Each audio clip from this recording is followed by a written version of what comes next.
C'est bon.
Pour ce jour, afin qu'ensemble, oh Dieu, nous puissions encore apprendre de toi.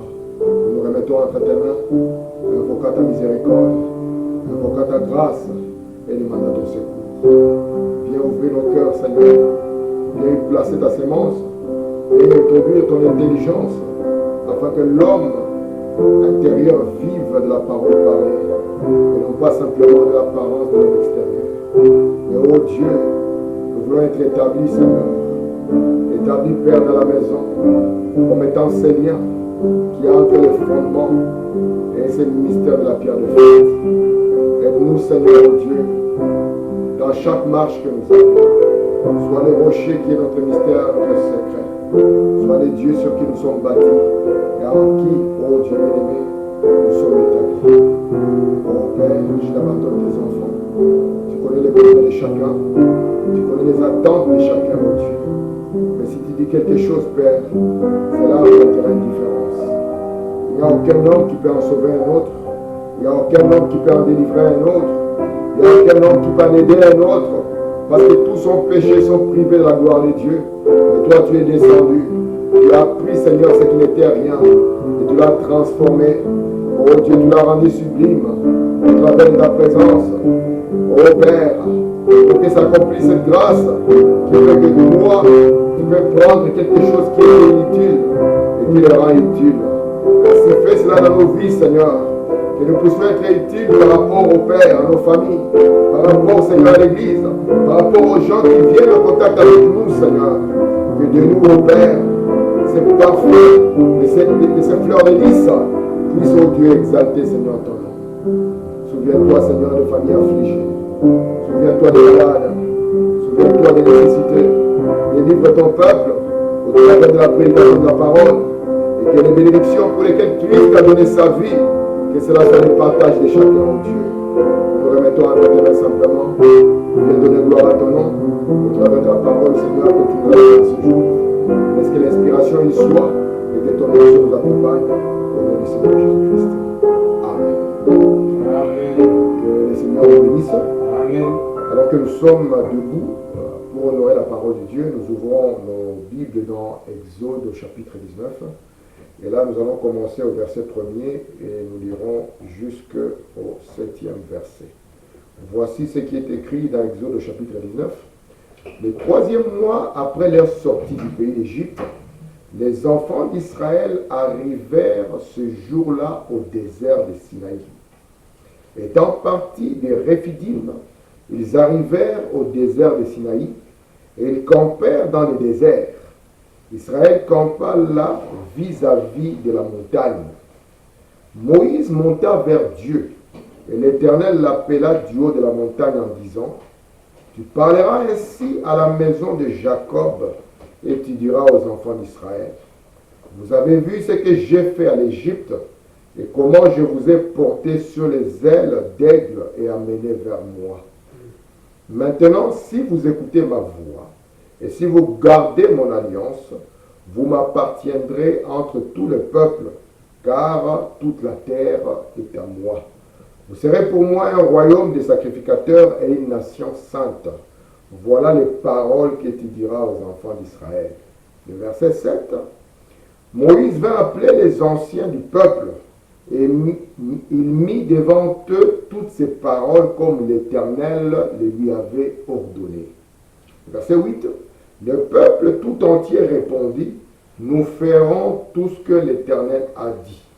Moïse rapporta les paroles du peuple à l'Éternel. Amen. Amen. Que Dieu ajoute des bénédictions à la lecture de la parole pour ce soir. Amen. Je vous salue tous au nom de Jésus-Christ, notre Seigneur.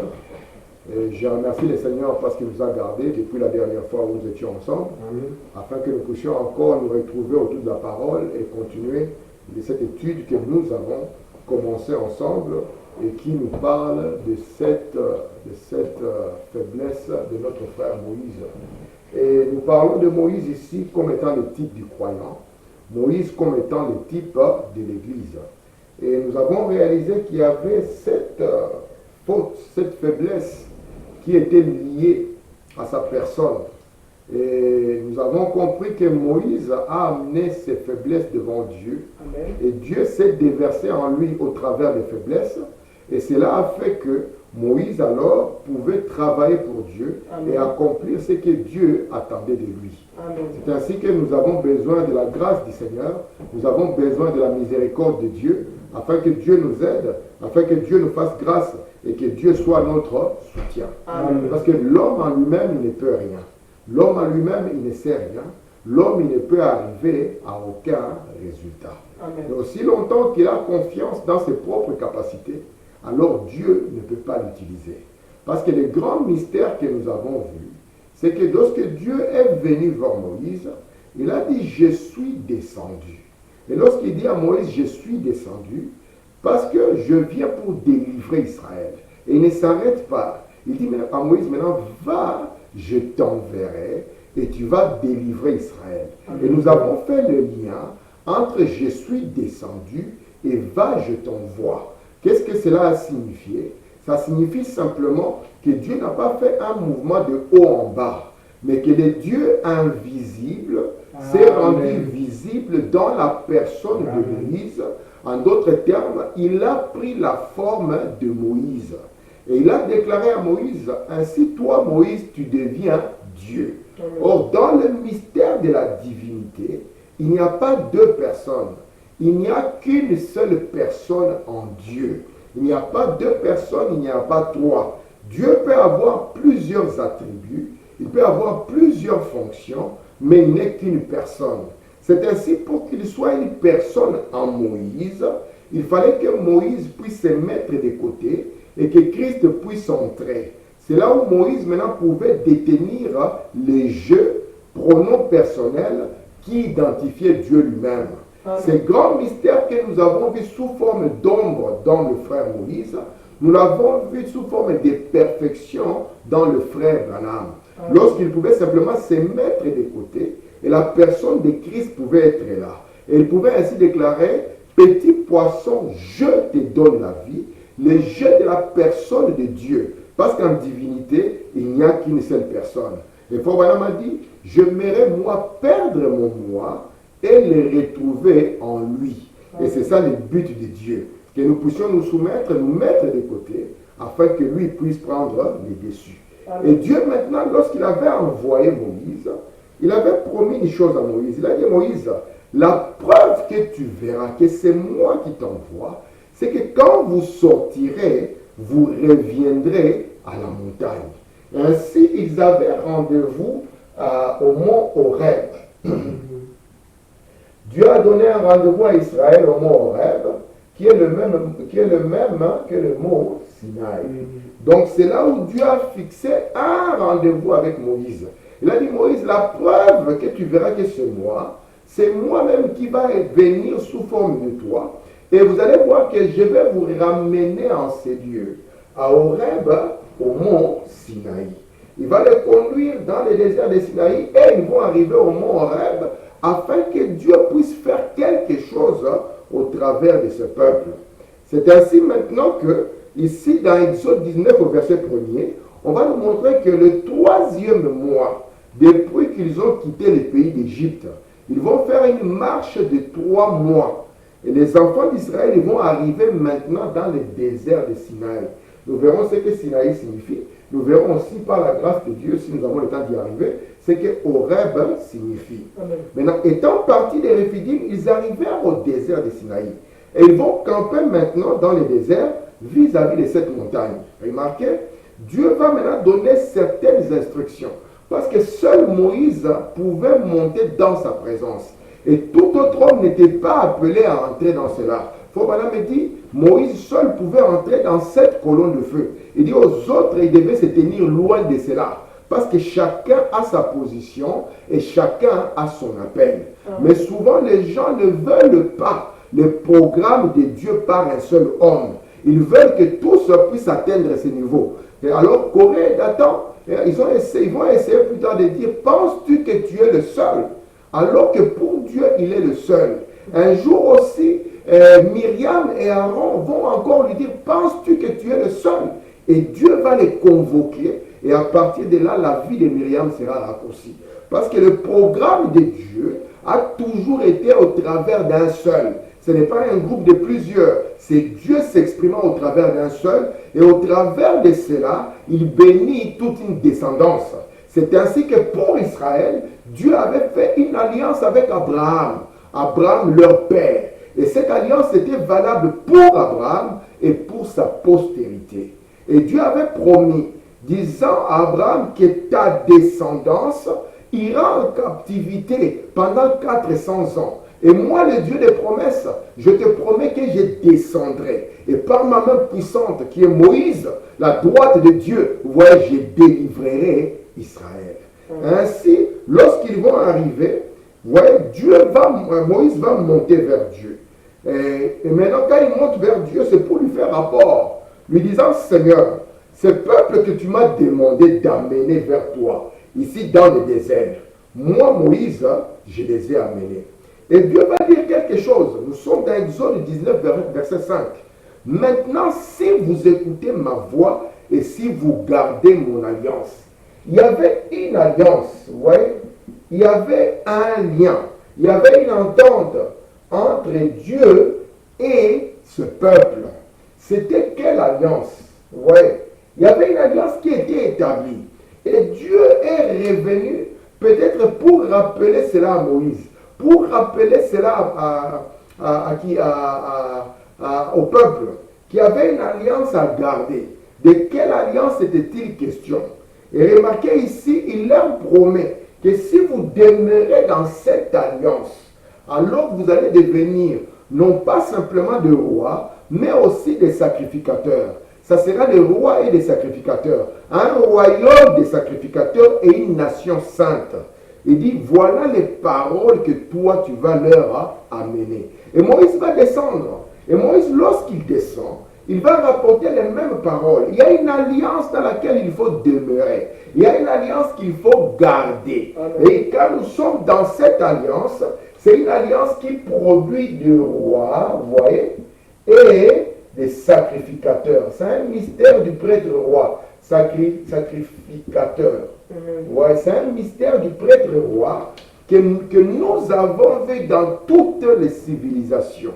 Un roi qui a accès au pain des propositions. Amen. Et Dieu ici disait, si vous gardez, vous demeurez dans cette alliance. Il y a une alliance qui était là. Mais lorsque les peuples ont entendu cela, ils ont dit à Moïse, toi va dire à Dieu qu'il dise ce qu'il lui veut et nous allons l'accomplir. Mais souvenez-vous, notre sujet, ce sont les 7 faiblesses de Moïse. Et parmi les faiblesses, nous avons vu le manque de message, nous avons vu le manque d'autorité, nous avons vu ce manque d'éloquence, et nous sommes arrivés à ce manque de capacité. Et à ce manque de capacité, nous avons commencé par une citation de Frère Branham. Parce qu'il n'y a rien de mieux que de comprendre les lieux de cette alliance par cette faiblesse de la capacité. Frère Branham dit ceci, dans Voir Jésus, qu'il a prêché le juillet 1954, au paragraphe 52, le prophète de Dieu nous dit, « Je n'ai aucune capacité qui me soit propre. » C'est comme ça qu'il se présente, comme quelqu'un qui n'a pas de capacité propre. Mais il continue en disant, pas même une personnalité normale. C'est juste, je sais une chose et j'en suis reconnaissant. Parce que c'est une chose capitale, c'est une chose importante et c'est la clé depuis l'Éden. Il dit, je sais comment me soumettre à Jésus-Christ afin qu'il opère à travers moi. Vous voyez, en Éden, Dieu voulait opérer au travers d'Adam. Et Dieu a toujours voulu descendre. Descendre signifie quoi? C'est rendre visible, c'est faire connaître. C'est pour cela que lorsque l'homme est tombé, il est descendu et s'est fait connaître dans la personne de Jésus. Remarquez, et Jésus, lui, il savait comment se soumettre. Et Branham dit ici, c'est la plus grande chose pour laquelle je suis reconnaissant, de savoir que je peux me soumettre à Jésus. Se soumettre, ça signifie quoi? William Branham dit, c'est ça la plus grande chose. Il dit pourquoi? Il dit parce que le plus grand ennemi de William Branham, c'est William Branham lui-même. Pourquoi c'est William Branham lui-même? Parce que c'est cette personne qui peut s'interposer entre Dieu et son don. Il dit, mais le véritable don, c'est quand l'homme peut se mettre lui de côté. En d'autres termes, Branham, donne-moi ton corps et moi, je te donnerai une résurrection temporaire. Quand l'homme peut se mettre de côté et Dieu peut se saisir de l'homme. C'est là où il va dire que maintenant je sens que l'onction est là. Pourquoi? Ça ne signifie pas qu'il a quitté, mais il se met de côté et Jésus-Christ peut maintenant s'exprimer. William Branham dit, dans la vie de Christ quand il était à Galilée, parfois c'est l'homme Christ qui parlait et parfois c'est le Père qui parlait. Mais vous voyez, il y avait l'onction peut-être pour prêcher, il y avait l'onction pour faire ceci, et il y avait maintenant un temps où il pouvait se saisir de complètement son subconscient afin qu'il puisse opérer un certain travail. Frère Branham me dit, je préfère avoir cela que toute l'instruction du monde. Je préfère savoir comment me soumettre à l'Esprit de Dieu. Vous allez remarquer que dans Genèse chapitre 6, Dieu a limité le temps de l'homme sur la terre à 120 ans. Ça, c'est le monde d'après le déluge. Ça, c'est le deuxième monde. Depuis ce moment-là, 120 ans ont été limités. Et d'ailleurs, aujourd'hui, ça devient encore moindre. Et Dieu a donné le sens ou le but pour lequel il a limité la vie de l'homme. Parce qu'il dit, mon esprit ne contestera pas toujours. Parce que lorsque lui, il vient, pour pouvoir accomplir son but dans l'homme, l'homme, son moi, voit son ego, sa personne, veut s'interposer. Et remarquez maintenant, comme il voit toujours cette interposition, il dit, mon esprit ne contestera pas toujours avec l'homme. Ainsi, je limite ses jours. Mais ici, Frère me dit, je préfère savoir comment me soumettre à l'Esprit de Dieu et dire, Seigneur, me voici. Amen. Et je continue. Je préfère avoir ces secrets. On l'appelle un secret. Parce que c'est un secret qui peut produire un roi, un sacrificateur. Voilà, ça peut produire un lion et puis ça peut produire un agneau. Voilà, c'est un mystère qui est intimement lié au sceau. Parce que lorsqu'on dit à Jean, on dit, regarde, voici l'agneau, bien voici le lion. Jean se retourne et au lieu de voir un lion, lui il voit un agneau. C'est un mystère de roi et de sacrificateur. Et ici, je préfère avoir ces secrets dans mon cœur, dit Frère Branham, que d'avoir le secret de chaque bombe à hydrogène, de chaque bombe atomique qui existe au monde. Amen. Le secret de la bombe atomique, c'est parmi les meilleurs secrets gardés au monde. Parce que celui qui a la bombe atomique a une puissance qui est difficile à arrêter. Et je continue. Mais Branham dit que ce secret ici est plus grand que ça. Écoutez, et toutes les bombes qu'on pourrait fabriquer, car c'est plus puissant que toutes les bombes atomiques qu'on pourrait concevoir. Je trouve donc refuge ce soir sous ses ailes éternelles.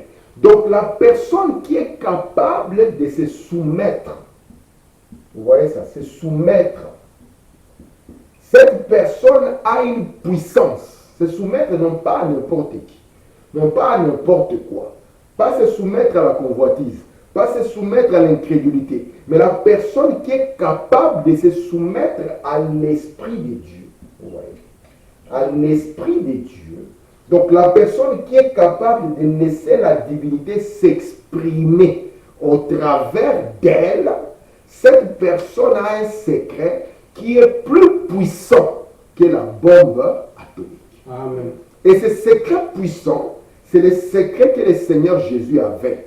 Ce secret puissant, c'est le secret qui était exprimé dans l'homme qui est le seul programme de Dieu au travers de cet âge, à travers, à savoir le prophète Branham. Je prends ici dans la force parfaite par la faiblesse parfaite. Écoutez, Frère Branham dit ceci au paragraphe 166. Parce qu'un homme qui se soumet, c'est un homme qui ne compte pas sur ses capacités. Un homme qui se soumet, c'est un homme qui ne compte pas sur sa force. Il y avait un temps où Samson se soumettait. Et lorsque Samson se soumettait, l'Esprit de Dieu le saisissait. Et quand l'Esprit de Dieu le saisissait, Samson faisait des prodiges. Et puis il y a eu un temps où Samson est devenu confiant. Quand on lui a arraché les cheveux, il a dit « Je m'en sortirai comme toujours ». Il pensait que cela était basé sur ses capacités. Or, physiquement, Samson n'avait pas changé. Sa stature n'avait pas changé. Mais la soumission avait disparu. Et ce secret de la puissance plus grande qu'une bombe atomique avait été mis de côté. Et c'est ainsi qu'il pensait s'en sortir et il fut coincé. Dans la force parfaite ici, Frère Branham nous dit au paragraphe 166, il dit chaque fois que vous échouez et que vous vous rendez compte que vous avez échoué, parce que notre plus grand échec, c'est comme notre père Adam. Après un moment, quand Dieu nous utilise un peu, nous devenons tellement confiants que nous voulons montrer que nous sommes capables. William Branham dit, même Moïse a commis cette erreur. Lorsque Dieu l'a établi, qu'il a établi comme sa main droite, sa puissance, son autorité. Frère Branham nous dit, il a tapé les rochers 2 fois pour montrer qu'il était capable de produire de l'eau. Vous allez voir que souvent, nous en arrivons à un point où nous voulons une autosuffisance. Or, Dieu n'a jamais voulu que nous puissions nous débrouiller. Il a toujours voulu que nous puissions dépendre de lui. Amen. Voici pourquoi Frère nous a dit la puissance c'est Christ et lui nous donne l'autorité pour utiliser cette puissance. Amen. Voici pourquoi si on détache la source de puissance, cela aussi abat et fait tomber automatiquement notre autorité. Nous devons garder les liens entre notre autorité et la source de puissance. Parce que c'est la source de puissance qui sera mise en action par l'autorité qui nous est donnée de Dieu. Maintenant, Frère Branham me dit, quand nous échouons, il dit, revenez donc et humiliez-vous. Moïse, quand il a échoué, le secret de sa victoire, c'est qu'il est revenu et puis il a fait quoi? Il s'est humilié. Frère Branham dit, devenez faible. Moïse devant Dieu, il a dit, Seigneur, ce n'est pas moi, je ne peux pas y arriver, je ne veux pas le faire. Il faut bien dire, comprenez que vous êtes humain. Amen. Moïse a compris une chose. Il a compris qu'avant, je pensais que j'étais grand. Avant, je pensais que j'étais un grand chrétien. Il y a même un cantique que nous chantons. Un chrétien, je croyais être. Et Moïse a compris que j'ai échoué. Il s'est humilié et il a compris qu'il est humain. Et l'humain a cette faiblesse. Oui, l'humain. Il a compris les faiblesses attachées à l'être humain. Un humain n'a aucun message. Il n'a aucune autorité. Il n'a aucune éloquence. Quelle est l'éloquence vis-à-vis du monde? L'éloquence vis-à-vis du diable? Quel est le conseil éloquent que tu peux donner à un homme pour qu'il soit capable d'arrêter les péchés? La politique l'a essayé et il a échoué. Comment on peut arrêter? Vous voyez la société qui se dégrade. Comment on peut faire? Ils n'y arriveront pas. On n'a pas la capacité, on n'a pas le succès. C'est complètement un échec pour commencer. Faut madame dit, aucune de vos facultés intellectuelles. Voici pourquoi chaque fin d'année, l'humain prend des résolutions. Cette année, je ferai ceci. Il va tourner une nouvelle page. Et chaque année qui commence, sa condition est encore pire qu'avant. Parce que l'humain est un échec. Et la première des choses qu'il faut comprendre, c'est que l'être humain est un échec. Voici pourquoi la Bible dit, maudit soit celui qui se confie dans un homme. Mais béni soit celui qui se confie en Dieu quand il vient dans la forme d'un homme. Parce qu'il dit que si vous vous confiez dans mes prophètes, alors vous réussirez. Amen. Amen. Je continue ici. Les faiblesses humaines ne seront jamais utilisées par Dieu. Ce que nous appelons les compétences, Dieu les appelle les faiblesses. Ce que nous appelons nos skills, Dieu les appelle les faiblesses. Et Dieu ne les utilisera jamais. Dieu se déverse en vous par les faiblesses humaines. Il ne peut pas se déverser en vous aussi longtemps que vous ne trouvez pas que vous n'êtes rien. Aussi longtemps que vous pensez que vous êtes quelque chose. Aussi longtemps que vous pensez que j'ai les jeux c'est moi. Les jeux, le moi. Le ego est grand.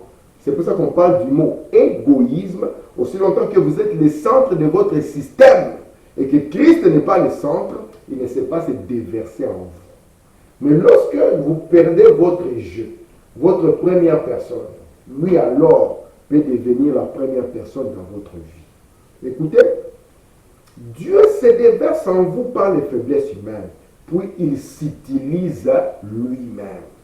Vous devenez simplement un instrument. Vous devez vous mettre hors du chemin.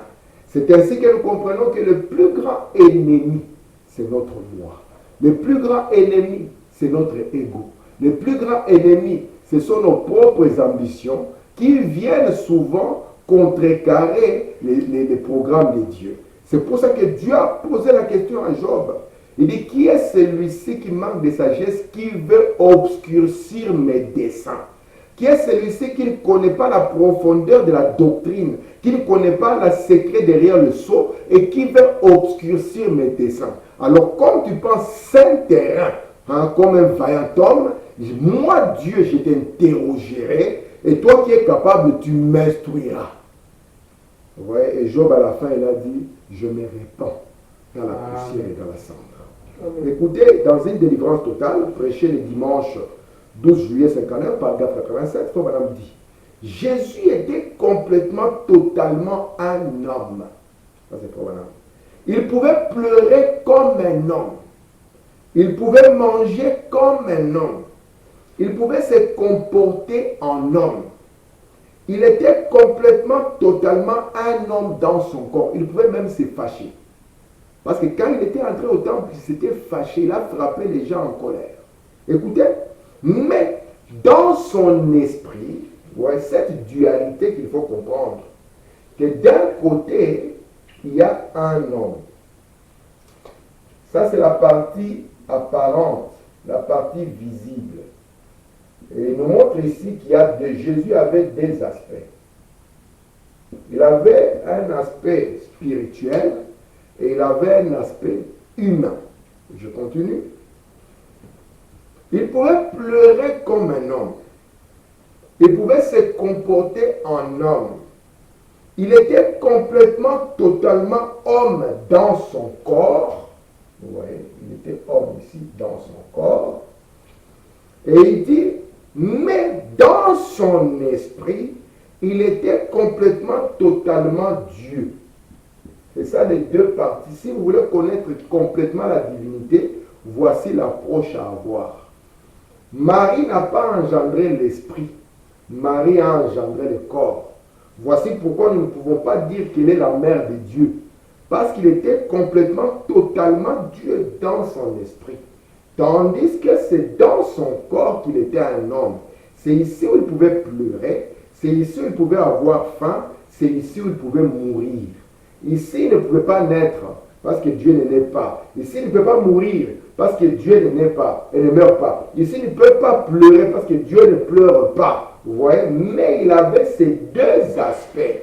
Et souvent, nous avons insisté sur l'aspect divin de Christ, la divinité de Jésus, mais nous avons souvent oublié de regarder son aspect humain ou l'humanité de Jésus. Écoutez, Frère Branham dit, mais dans son esprit, il était complètement, totalement Dieu. Aussi fit-il soumettre sa chair, donc il va y avoir un lien. Il va y avoir un lien entre les deux. Soumettre sa chair à l'esprit qui était en lui. Vous voyez? Il a été tenté en toutes choses. Parce qu'il disait, c'est lui qui peut me délivrer de la mort. Celui-ci savait que c'est celui-ci qui peut le délivrer de la mort. Et celui-ci ne faisait rien sans qu'il voie celui-ci le faire premièrement. Et c'est pour ça qu'il dit ici, il avait été tenté en toutes choses. Lorsqu'il était tenté en toutes choses, sa délivrance était là. Écoutez, il était un homme, pas un ange. Parce que dans cette position ici, il était même inférieur aux anges. Il était un homme. Il avait des désirs et des tentations juste comme nous. C'est la Bible qui le dit. Il était un homme, pas un ange au-dessus de la tentation. Hébreux 1, verset 4 dit, il a été abaissé en dessous des anges. Il était un homme, complètement un homme. Dieu prit un homme complet pour apporter une délivrance totale. Amen. Et nous avons vu ce type ici en Moïse.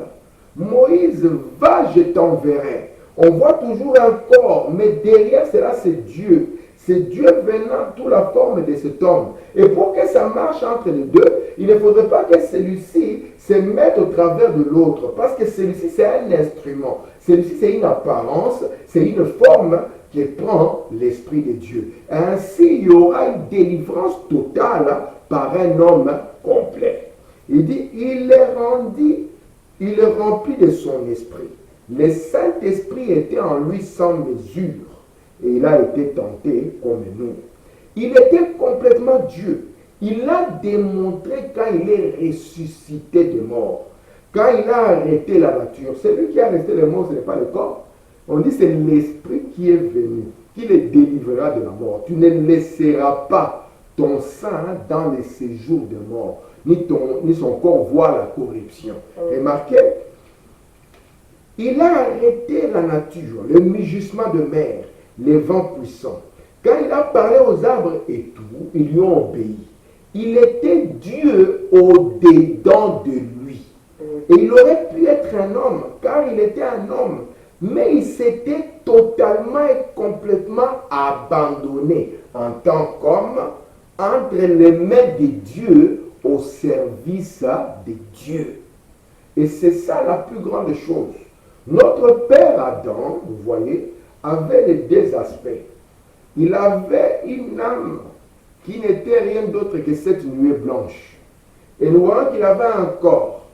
Et il devait soumettre celui-ci au bon désir de l'autre. Mais il est arrivé un moment où lui aussi voulait exprimer sa volonté. Or, le mystère de la volonté est attaché à la souveraineté. Le mystère de la volonté est attaché à l'autorité. Ne peut exprimer sa volonté que celui qui est suprême. Et Adam ici voulait être suprême, non plus par son père, mais être suprême par lui-même. C'est ainsi qu'il a exprimé un autre désir, une autre pensée, une autre vie. Et il lit maintenant coupure entre l'aspect divin et l'aspect humain. Et Adam est tombé dans le péché. Amen. Et Dieu maintenant devait refaire ces liens-ci. Écoutez, frère Branham, il dit ceci, dans le 3e exode. Il commence maintenant à ramener Israël, nous expliquant comment Dieu veut les ramener ici dans Exode au chapitre 19. Je pensais que je vais faire ça en une séance, je vais en faire en deux. Dans le 3e Exode, au paragraphe 24, le prophète dit, je vous demande pardon. Quand tu auras fait sortir d'Égypte le peuple, vous servirez Dieu sur cette montagne. Il faut vraiment dire, rien ne pouvait arrêter Moïse. Et Moïse devait toujours se souvenir, parce que quand Dieu te fait une promesse, aussi longtemps que cette promesse n'est pas accomplie, tu sais alors que tu ne peux pas quitter la terre. Amen. Rien, même pas la bombe atomique ne peut te faire quitter la terre. Amen. Dieu avait promis à Jean que toi, tu verras quelque chose en rapport avec la venue du Seigneur. Et beaucoup de gens ils ont dit alors Jean ne mourra pas. Ouais, Dieu avait promis à Zacharie, il avait promis, vous voyez, que tu verras la gloire des sauveurs d'Israël. Et rien ne peut lui arriver avant que cela ne soit atteint. C'est ça le programme de Dieu. Et ici, Moïse, malgré qu'il pouvait crier, parce qu'il voyait la pression de l'Égypte, où Dieu lui a rappelé qu'il avait rendez-vous avec lui, avec Israël, ici à la montagne d'Horeb, dans le désert de Sinaï. Quand tu auras fait sortir d'Égypte le peuple, vous servirez Dieu sur cette montagne. Vous voyez? Et cette montagne-là, était quoi? Était un signe perpétuel que Dieu a donné à cet homme. Au point même que s'il y avait un doute dans son cœur, il devait se remémorer, revenir à ce lieu-là, même dans son esprit, comme souvenir, sachant qu'ici, Dieu, vous voyez, m'a promis d'y revenir avec le peuple pour entrer en service. Écoutez, frère, dans l'Alliance des grâces d'Abraham, je suis au paragraphe 6, ça a été prêché par le prophète le 17 mars 1961. Le prophète dit, au paragraphe 6, eh bien, l'Ancien Testament est un type du Nouveau. Comme j'ai mis les deux en parallèle, aujourd'hui, l'Israël spirituel a commis la même erreur que l'Israël naturel avait commise. Et quand ils sont arrivés à l'endroit même, vous avez dépassé l'école de théologie là, très exactement comme eux, Exode 19. Merci Seigneur. Ils avaient dépassé la théologie. Nous aussi, nous avons dépassé les écoles théologiques. Mais comme Israël, nous sommes arrivés aussi dans Exode au chapitre 19. Parce qu'il est le Dieu qui fait l'alliance à la montagne. Il y avait une alliance au mont Sinaï. Il y a une alliance au mont 107. C'est le même Dieu toujours faisant l'alliance avec son peuple. Amen. Et remarquez ici, Frère Branham nous dit, l'Église, il y a aussi l'alliance du mont Golgotha. Ouais, c'est toujours le même Dieu, nous apportant dans les signes. Et ici, il nous montre que l'Église qui est Israël dans le spirituel commet la même erreur qu'Israël a fait dans Exode chapitre 19. Nous venons de vous montrer quelque chose ici par la grâce de Dieu. Que les capacités humaines, Dieu n'en a pas besoin. Parce qu'il est le mari capable. On ne peut pas aider Dieu. On ne sait pas aider Dieu. Frère Branham dit, l'homme qui dit aide-toi, le ciel t'aidera. Il dit cela est un blasphème. Dieu ne peut aider que ceux qui ne peuvent pas l'aider. Un jour, à cause de l'interprétation de la parole par un roi appelé David, alors qu'on ramenait l'arche de l'alliance et que l'arche avait tangué, où Zaki était là, avait avancé sa main pour aider Dieu. Ouais, et Dieu l'a frappé, il fut terrassé. Parce que Dieu, on ne l'aide pas. Dieu ne peut pas échouer. Dieu ne peut pas manquer de capacité. Il est celui qui est la capacité même. Et Branham continue. Dans l'eau toujours présente du rocher, paragraphe 87, je vais finir bientôt. Maintenant, nous voyons, il y a une erreur qui est commise dans Exode 19, non pas simplement à l'église de l'Ancien Testament, mais nous le trouvons aussi dans l'église du Nouveau Testament. Mais remarquez, l'Ancien et le Nouveau Testament ne pointent que pour aujourd'hui. Aujourd'hui. Sachant que ici c'est une lettre, ici ça n'est une autre. Ouais, ici c'est une loi qui est longue ici, mais aujourd'hui ça ne peut plus être une lettre, c'est la vie des êtres humains. Et je crains que la même erreur qui a été commise ici le soit encore dans ce temps que nous sommes en train de vivre. Maintenant, nous voyons que le long de cette route, après qu'il déverse ainsi, ils arrivèrent à un endroit appelé Horeb. Donc ici, le programme et les rendez-vous de Dieu étaient de les conduire dans ces lieux qu'on appelle Horeb. Et ils arrivent, ce n'est pas pour rien. Frère nous a dit, chaque nom a une signification. Chaque nom a une importance. Amen. Il dit ici maintenant, Horeb, expliquons ces mots. Amen. Horeb signifie un endroit sec ou un désert. C'est un endroit sec. C'est aussi un désert. Vous voyez, avec notre prophète, il a dit 3 choses peuvent m'arriver. Ah, oui. Ouais. Peut-être c'est la fin de ma route. Peut-être qu'il va encore m'envoyer outre-mer. Ou peut-être il me conduira où? Dans le désert, afin de me oindre. Et ici encore, qu'est-ce qu'il fait à Horeb? Horeb signifie un lieu sec, un désert. Et c'est là où il conduit Moïse. C'est là où il conduit les enfants d'Israël. Il dit le même Dieu qui était descendu à la Pentecôte, le Dieu berger.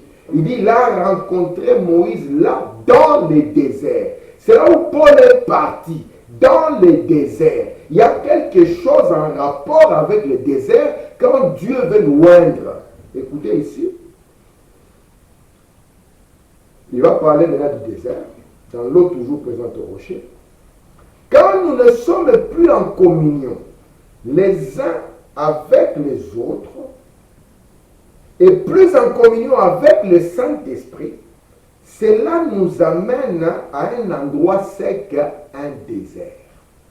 Moïse, quand il n'était plus en communion avec Israël, quand il n'était plus en communion avec Dieu, il s'est retrouvé dans ce lieu Horeb, un lieu désertique. Sinaï signifie épineux, un lieu où il y a des épines. Épineux. C'est ça le sens de Sinaï. Écoutez, frère, et plus encore, quand on est plus en communion avec le Saint-Esprit, cela nous amène à un endroit sec, un désert. Il n'y a rien de vivant. Tout porte des piquants. Voyez-vous, un désert, un petit cactus avec des piquants sur lui. Les piquants, ce sont les épines. Donc ici, nous trouvons même dans la citation Horeb et Sinaï. Horeb, c'est le désert. Sinaï parle d'un lieu épineux. Parce que dans les déserts, on y trouve des épines. Et Frère Branham va nous expliquer pourquoi il y a des épines dans les déserts. Et c'est là où Dieu nous conduit premièrement, afin de pouvoir nous oindre. C'est là où Moïse est entré dans le buisson, et c'est là où le buisson est entré dans lui. C'est là où Paul l'a rencontré. C'est là où la nuée est descendue. Et lorsqu'elle est descendue, Frère Branham dit, elle a amené un message particulier pour les jeunes gens. Vous voyez, de sorte qu'il y a quelque chose de particulier en rapport avec ces lieux. Et ça nous montre déjà qu'on y arrive parce qu'on n'était pas en communion, ni avec Dieu, ni avec son peuple. Regardez, un petit cactus avec des piquants sur lui. Savez-vous ce que c'est? C'est une précieuse petite feuille tendre. Donc, qu'est-ce qui crée les épines? Qu'est-ce qui crée les piquants? William Branham nous dit, les piquants que vous voyez ne sont rien d'autre que des feuilles. Donc, normalement, une plante, lorsqu'elle monte, elle devrait sortir des feuilles. Mais souvent, les piquants, c'est des feuilles, écoutez, qui n'a jamais eu d'eau et qui s'est simplement enroulée sur elle-même. Sur les cactus, ce qui devait être des feuilles, ça devient maintenant comme une feuille maintenant qui va s'enrouler solidement sur elle-même, et puis de sorte que si vous vous approchez, cela vous pique. Écoutez, si fortement sur elle-même qu'elle est devenue un piquant. Et quand vous voyez quelqu'un comme cela, donc lorsqu'on parle des épines, lorsqu'on parle des cactus, lorsqu'on parle de cela, cela ne parle pas que de la vie botanique, mais ça exprime les êtres humains. Il faut vraiment me dire, écoutez, il dit ici, quand vous voyez quelqu'un comme cela, si elle avait été comme cela, peut-être que c'est une précieuse âme. Quelqu'un qui est piquant. Vous l'approchez et vous pique. Vous allez remarquer que c'est tout ce que Moïse a connu avec Israël tout au long du parcours. Que des piquants, ça l'a fatigué. Heureusement que Dieu avait déjà travaillé sa notion de patience. Vous pouvez remarquer quelqu'un de piquant. Il dit, mais souvenez-vous, ça peut être une précieuse âme qui, si elle avait été bien arrosée, aurait pu être une petite feuille tendre. Donc ce qui va maintenant jouer ici, c'est le désert qui doit refleurir encore. Parce que c'est en cela qu'il y a un véritable millénium, où Dieu promet un temps de rafraîchissement en plein désert, pour que le désert refleurisse de nouveau et qu'Israël soit établi dans sa terre. Écoutez, peut-être que c'est une précieuse âme, si elle avait été bien arrosée, aurait pu être une petite feuille tendre ou quelque chose comme ça. Mais au lieu de cela, elle s'est enroulée sur elle-même, à tel point qu'elle est devenue un piquant, donnant simplement des coups à toute chose. Vous savez, découvrant des fautes. Et remarquez, lorsque vous passez dans le désert, et que Dieu ne vient pas, parce que vous êtes dans le désert, c'est votre condition. Dieu vous y amène pour exprimer votre condition. Que vous avez coupé la communion avec lui, que vous avez coupé la communion avec les saints. Voici pourquoi quand Adam a coupé la communion avec Dieu, Dieu lui a dit, à cause de toi, la terre produira des épines et des ronces. Ce qui n'était pas auparavant lorsqu'il était soumis à l'esprit qui était en lui. Mais ici, alors qu'il ramène, il commence à prouver leurs conditions. Nous sommes à Horeb, nous sommes ici à Sinaï, c'est votre condition. Mais cela n'est pas grave. Il y a un temps de rafraîchissement. Il est le Dieu qui amène les déserts à fleurir. Et Proverbe me dit, c'est quoi l'attitude? Ce sont des gens, écoutez, donnant simplement des coups à toutes choses, découvrant des fautes. Même quand un prédicateur monte à la chair, tout ce qui intéresse, c'est de trouver les fautes. On visite une église, tout ce qui intéresse, c'est de trouver les fautes. On vous parle d'un frère, ça signifie que dans sa vie, il n'y a que des fautes, il n'y a rien de bon. Écoutez, frère madame, tout ce dont elle a besoin, c'est simplement de l'eau. C'est tout. Elle a simplement besoin d'un réveil, d'un défrichage, d'un rafraîchissement. C'est pour ça qu'on dit, les rafraîchissements, ça c'est l'acte d'apôtre, ouais, venant de la présence de Dieu. Amen. Maintenant écoutez, d'un rafraîchissement du Seigneur, elle se déroulera si simplement vous la mettez à l'eau. Et c'est exactement ce que Dieu voulait faire avec Israël. Il avait fait entrer Moïse dans ce temps de rafraîchissement. Et il voulait que la même expérience que Moïse avait eue, qu'Israël aussi puisse l'avoir, pour qu'Israël puisse être capable qu'au travers d'eux, vous voyez, Dieu puisse amener la délivrance à la terre entière. Parce qu'il est le Dieu qui sauve d'abord une nation, afin qu'au travers de cette nation, il puisse sauver les autres nations. Il sauve d'abord un homme, pour qu'au travers d'un homme, il puisse en sauver un autre. C'est ça les programmes de Dieu. Amen. Alors, vous remarquez ici, je vais terminer.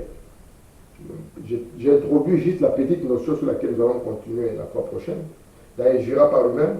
Dans Exode 19, ce fut là la plus grande erreur jamais commise par Israël.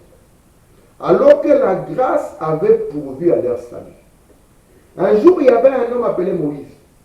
Il s'est avancé dans le désert de Sinaï. Un homme épineux. Vous voyez, il y avait beaucoup de guerres entre lui et sa femme, derrière les montagnes. Un homme qui pensait que, faut même dire, il se réjouissait que peut-être il pouvait même hériter de ce que son beau-père Jéthro pouvait laisser. Il s'amusait avec ses enfants là-bas. Il avait coupé la communion avec Dieu. Il avait coupé la communion avec son peuple. Il pensait s'en sortir ainsi. Mais Dieu, par sa grâce, est descendu. Il lui a donné des temps de rafraîchissement. Il s'est souvenu de son Dieu. Il s'est souvenu de son peuple. Il a accepté de se mettre de côté, de mettre ses pensées, ses ambitions.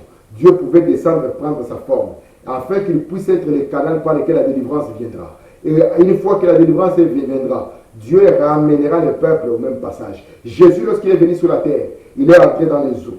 Et quand il est sorti des eaux, le Saint-Esprit est descendu. Le même modèle, Jésus a dit, je vais l'appliquer à mon peuple. Voici pourquoi il a dit, comme moi, pour que le Saint-Esprit descende, je dois mourir. Alors je vais mourir. Mais remarquez ce que vous devez faire. Le Saint-Esprit, quand il descend, le docteur Simon-Pierre, qui prend l'ordonnance du médecin, l'ordonnance de Christ, il sort avec et il proclame, répentez-vous, que chacun de vous soit baptisé. Et le Saint-Esprit deviendra. Pourquoi? Le même modèle, la même expérience que Christ avait eue. Ouais, venant de quoi? Venant de l'alliance du calvaire. Et calvaire comment? Lui, il est monté au calvaire pour mourir. Nous entrons dans les eaux pour exprimer la même mort. Et ici aussi, Dieu devait le faire avec Moïse pour qu'il y ait le temps de rafraîchissement venant de la présence de Dieu. Mais Israël a commis la plus grande faute. Parce que c'est la grâce de Dieu qui est venue rencontrer Moïse. Il y avait une alliance. Alléluia. Une alliance entre Dieu et ce peuple d'Israël. C'était quelle alliance? C'était l'alliance abrahamique. L'alliance que Dieu avait faite avec Abraham, disant, ils seront là 400 ans. Et moi je descendrai. Je viendrai les délivrer. Nous n'avons aucune capacité sur laquelle compter. Tout ce que nous pouvons compter, c'est sur sa puissance. C'est lui qui a la puissance, afin qu'il puisse venir et qu'au travers de lui, nous puissions vivre. Le Seigneur Jésus a dit, parce que je vis, vous vivrez, vous aussi. Que le Seigneur Jésus-Christ vous bénisse et que la grâce de Dieu, celle qui soutient nos vies, puisse nous garder humbles devant la présence de Dieu, être soumis à sa volonté parfaite. Que Dieu vous bénisse. Shalom.